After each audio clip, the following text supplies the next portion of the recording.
नंदुरबार तालुक्यातील जिल्हा परिषद शाळा कोळदा येथे नवीन शैक्षणिक वर्षाच्या प्रारंभी विद्यार्थ्यांचं स्वागत उत्साहपूर्ण वातावरणात करण्यात आलं। नंदुरबार लोकसभा मतदारसंघाच्या संसद रत्न माजी खासदार डॉक्टर हिना गावित यांनी स्वतः उपस्थित राहून नव्यानं प्रवेश घेतलेल्या विद्यार्थ्यांचं स्वागत केलंय। शाळा परिसरात नवीन विद्यार्थ्यांची ढोल ताशांच्या गजरात मिरवणूक काढण्यात आली। या मिरवणुकीत सहभागी होत डॉक्टर गावित यांनी विद्यार्थ्यांचा हात धरून त्यांना वर्गात बसवलं। तसेच नूतन विद्यार्थ्यांचे पुष्पगुच्छ देऊन स्वागत करत त्यांना शिक्षणाच्या नव्या प्रवासासाठी शुभेच्छा दिल्या।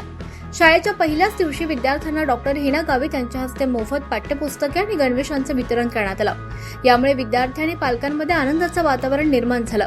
यावेळी गट शिक्षण अधिकारी जयवंत चौरे, सरपंच मोहिनी वळवीस, उपसरपंच गायत्री पाटील, ग्रामसेवक संजय देवरे, ग्रामपंचायत सदस्य आनंद गावित, ज्ञानेश्वर राजपूत, भाजपचे माजी तालुका अध्यक्ष जयंत पाटील, सतीश वळवी, सचिन ठाकरे, किरण गवळे, केंद्रप्रमुख मनोज पवार, मुख्याध्यापक सतीश शिंदे, शिक्षक वृंद तसेच ग्रामपंचायत सदस्य आणि कर्मचारी मोठ्या संख्येने उपस्थित होते।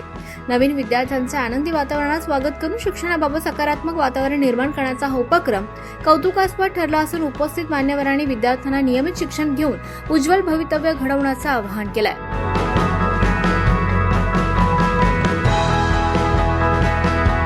24 लाईव्ह महाराष्ट्र न्यूज साठी योगेश पवार, नंदुरबार।